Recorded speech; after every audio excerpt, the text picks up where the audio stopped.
കഴിഞ്ഞ 3 മാസത്തോളമായി ഇന്ത്യൻ വിപണിയിൽ ചാഞ്ചാട്ടം ശക്തമാണ്. പ്രതികൂല വിദേശ ഘടകങ്ങളാണ് പ്രധാനമായി ആഭ്യന്തര വിപണിയെ പിന്നോട്ടടിക്കുന്നത്. എന്നിരുന്നാലും വിപണിയിലെ ഒഴുക്കിന് വിപരീതമായി കുതിച്ചുപോയുന്ന ഏതാനും ഓഹരികളും ഇവിടെയുണ്ട്. ഇക്കൂട്ടത്തിൽ ശ്രദ്ധേയമായ ഒരു ട്രെൻഡിങ് ഓഹരിയുടെ വിശദാംശമാണ് ഇനി പങ്കുവെക്കുന്നത്. തുടർച്ചയായി 57-ാം ദിവസവും അപ്പർ സർക്യൂട്ടിൽ കുതിച്ചുപോയുന്ന കുഞ്ഞൻ ഓഹരിയാണിത്. ഇക്കഴിഞ്ഞ ജൂൺ 12 മുതൽ ഇങ്ങോട്ടുള്ള എല്ലാ വ്യാപാര ദിനങ്ങളിലും ഈ മൈക്രോ ക്യാപ്പ് ഓഹരി അപ്പർ സർക്യൂട്ട് നിലവാരത്തിലാണ് വ്യാപാരം പൂർത്തിയാക്കിയിട്ടുള്ളത്. സൂചിപ്പിച്ചു വന്നത് സാംപ്രി ന്യൂട്രീഷൻസ് എന്ന മൈക്രോ ക്യാപ്പ് ഓഹരിയെക്കുറിച്ചാകുന്നു. ഈ ട്രെൻഡിങ് ഓഹരി എന്തുകൊണ്ടാണ് സമീപകാലത്ത് ശക്തമായ മുന്നേറ്റം പ്രകടമാക്കുന്നതെന്നും ഫണ്ടമെൻ്റൽ അനാലിസിസ് പ്രകാരം ഈ ഓഹരിയുടെ നിലവാരത്തെക്കുറിച്ച് എന്താണ് വെളിവാകുന്നതെന്നും നോക്കാം. ഹൈദരാബാദ് കേന്ദ്രമാക്കി കൺസ്യൂമർ ഫുഡ് സെക്ടറിൽ പ്രവർത്തിക്കുന്ന മൈക്രോ ക്യാപ്പ് കമ്പനിയാണ് സാംപ്രി ന്യൂട്രീഷൻസ് ലിമിറ്റഡ്. വിവിധതരം മിഠായികൾ നിർമ്മിക്കുന്നതിലാണ് കമ്പനി ശ്രദ്ധയൂന്നിയിരിക്കുന്നത്. 1991 കമ്പനിയുടെ തുടക്കം. രാജ്യത്തെ പ്രമുഖ FMCG കമ്പനികൾക്ക് വേണ്ടി ആഭ്യന്തര വിദേശ വിപണികളിൽ പുറത്തിറക്കാനുള്ള വിവിധ ഉൽപ്പന്നങ്ങൾ കരാറടിസ്ഥാനത്തിലും സാംപ്രി ന്യൂട്രീഷൻസ് നിർമ്മിച്ച് നൽകുന്നുണ്ട്.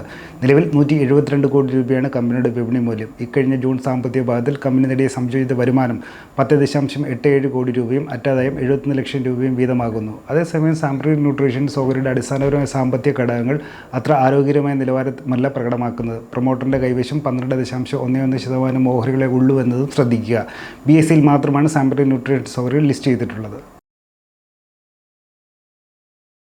പുതിയ മൂലധനം സമാഹരിക്കാനുള്ള നീക്കങ്ങൾ കമ്പനി പ്രഖ്യാപിച്ചിട്ടുള്ളതും പുതിയ 2 കരാറുകൾ നേടിയതിൻ്റെ പിൻബലത്തിലാണ് സാംപ്രി ന്യൂട്രീഷൻസ് ഓഹരിയിൽ സമീപകാലത്ത് കുതിപ്പ് ദൃശ്യമാകുന്നത്. 2025 ജൂൺ 12 മുതൽ ഇങ്ങോട്ടുള്ള 57 വ്യാപാര ദിനങ്ങളിലും സാംപ്രി ന്യൂട്രീഷൻസ് ഓഹരി അപ്പർ സർക്യൂട്ട് നിലവാരത്തിലാണ് കുതിക്കുന്നത്. ഈ കാലയളവിൽ ഓഹരിയുടെ വിപണി വില 23.06 രൂപയിൽ നിന്നും 81.70 രൂപയിലേക്ക് മുന്നേറി. അതായത് 254% നേട്ടമാണ് സാംപ്രി ന്യൂട്രീഷൻസ് ഓഹരി രേഖപ്പെടുത്തിയിരിക്കുന്നത്. ഇതോടെ കഴിഞ്ഞ 3 വർഷത്തോളമായി ഈ ഓഹരിയിൽ നേരിട്ടിരുന്ന ശക്തമായ തിരുത്തലിൽ നിന്ന് കരകയറാൻ സാധിച്ചിട്ടുണ്ട്. കഴിഞ്ഞ ഒരു വർഷത്തിനിടെ സാംപ്രി ന്യൂട്രീഷൻസ് ഓഹരിയിൽ കുറിച്ച ഉയർന്ന വില നിലവാരം 101 രൂപയും ഇതേ കാലയളവിലെ താഴ്ന്ന വില 20.90 രൂപയും വീതമാകുന്നു. അതേസമയം BSEയിൽ സാംപ്രി ന്യൂട്രീഷൻസ് ഓഹരി ഇപ്പോൾ എൻഹാൻസ്ഡ് സർവൈലൻസ് മെഷീൻസ് അഥവാ ESMൻ്റെ സ്റ്റേജ് 2 വിഭാഗത്തിലാണ് ഉൾപ്പെടുത്തിയിട്ടുള്ളത്.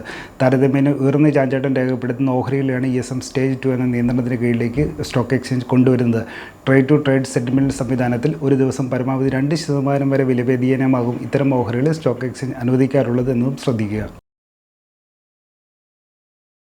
സാംപ്രി ന്യൂട്രീഷൻസ് ഓഹരിയുടെ ROE, ROC തുടങ്ങിയ കമ്പനിയുടെ ലാഭക്ഷമതയെ അളക്കുന്ന പ്രധാനപ്പെട്ട 2 റിട്ടേൺ റേഷ്യോകളും നെഗറ്റീവ് നിലവാരത്തിലാണ് ഇപ്പോൾ രേഖപ്പെടുത്തുന്നത്. കൂടാതെ എബിറ്റ മാർജിൻ അഥവാ കൈവരിക്കുന്ന പ്രവർത്തന ലാഭത്തിൻ്റെ മാർജിനും സ്ഥിരത പുലർത്തുന്നില്ല. ചില സാമ്പത്തിക പാദങ്ങളിൽ സാംപ്രി ന്യൂട്രീഷൻസ് നഷ്ടവും രേഖപ്പെടുത്തുന്നുണ്ട്. ഇവയെല്ലാം കമ്പനിയുടെ ചെലവ് നിയന്ത്രണത്തിലും വരുമാനം ആർജിക്കുന്നതിലും പ്രകടമാക്കുന്ന അസ്ഥിരതയാണ് വെളിവാക്കുന്നത്. മാത്രവുമല്ല കമ്പനിയുടെ വരുമാനം 4 മുതൽ 11 കോടി രൂപ റേഞ്ചിലാണുള്ളത്. ഇത് താരതമ്യേന ചെറിയ നിലവാരമാകുന്നു. സാംപ്രി ന്യൂട്രീഷൻസിന് മുഖ്യ ബിസിനസ് പ്രവർത്തനങ്ങളിൽ നിന്നുള്ള ക്യാഷ് ഫ്ലോ നോക്കിയാലും ദുർബലമാണ്. കഴിഞ്ഞ 3 വർഷത്തിനിടെ പ്രൊമോട്ടറുടെ കൈവശമുള്ള ഓഹരി വിധം 52.80% നിന്നും 12.1% കുത്തിനെ താഴ്ന്നു എന്നതും ശ്രദ്ധിക്കേണ്ട ഘടകമാണ്.